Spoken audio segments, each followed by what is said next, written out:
Well, hello, everybody, and thanks for joining us today. My name is John Harrell, and I work for Ministry Incubators, and it is our joy to partner with the Western North Carolina Conference of the United Methodist Church in some of its homegrown, innovative, fresh ministries that are springing up all over the state of North Carolina. And it's my joy today to talk to the Reverend Bryan Wilson, who is serving in Hayesville at Stillwater's Landing. Bryan, how you doing today? Doing great. Great to be here.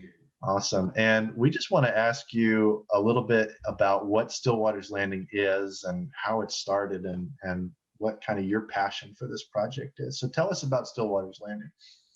Yeah.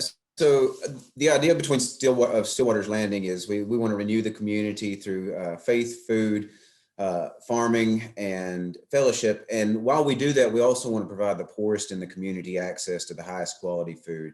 And what that looks like for us is we have a little over 8 acres of farmland. We do pasture-raised pork and poultry, specifically just eggs there. And then we also do biointensive produce, which allows us to, we do produce all year round, and we donate to the local food pantries.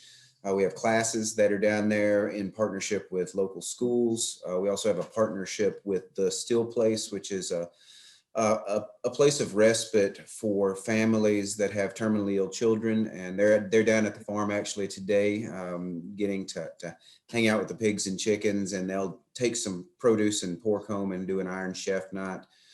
And the idea at Stillwater's, I kind of fell in love with agriculture from a young age. I grew up on a farm, and at that time we were just leasing most of it out and then doing tobacco ourselves.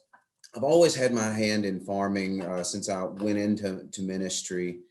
And I guess while I was at Duke, I ran across Wendellberry, and that really even spurred me further along. And my wife and I started doing egg layers and a small garden at our parsonage there. And when we came to Hayesville, we asked if there was any way we could continue doing that. And Kathy and Keith Gibby, a couple of members from Hickory Stand, said, well, we have land, but we're not always here. Let's start something up. And we envisioned a couple of gardens, raised bed gardens, and maybe some chickens.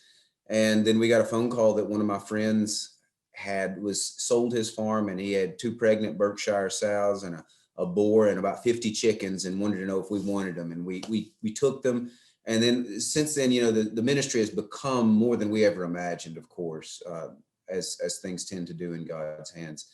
And we've partnered with resourceful communities, Catholic charities, with the Duke Endowment, hired our first farm manager last year, or 2 years ago, Andrew Jones, and he has taken that farm leaps and bounds where it was when he took it. And we're expecting to quadruple our income into the farm, which then allows us to give more, which allows us to we do community pig pickings and concerts, 2 of them annually. So it helps us do stuff like that. That's a rundown of Stillwater Landing. Absolutely. I'm thinking about, what a story it is that God would speak to you about this particular vocation through the use of a boar. If you would talk to yourself when you were in seminary and said, "Hey, this is how God is going to use this," what would your reaction have been at that time? Oh, it's always good you don't know where you're going. I think that's a good plan on God's. We would probably never venture out if we knew where we were going. Sure, Yeah. absolutely. And as you look ahead to the next several years, what do you see on the horizon for the ministry at Stillwater's Landing? Yeah, I think we're really poised to take off and start helping employ other people.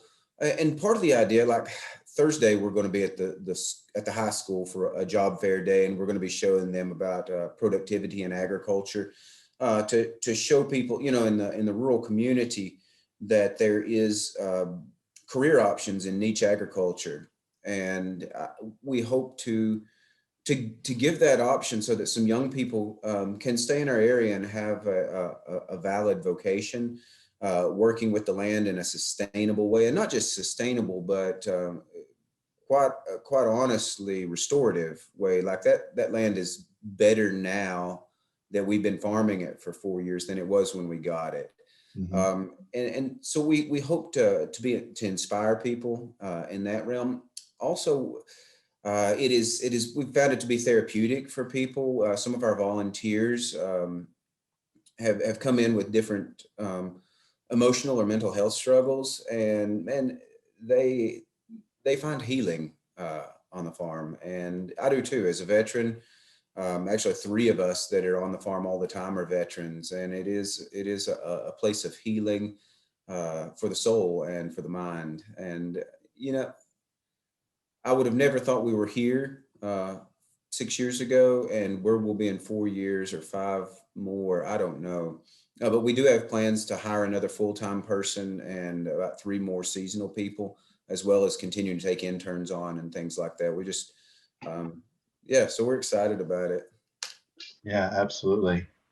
And I'm thinking about people who are watching or listening to this interview, and who are starting out in ministry and trying to get a sense of what God's call is on their lives, and but they have an inkling that they want to do something that's out of the norm, that's never been done before, or they have that entrepreneurial spirit inside of them that God has given them.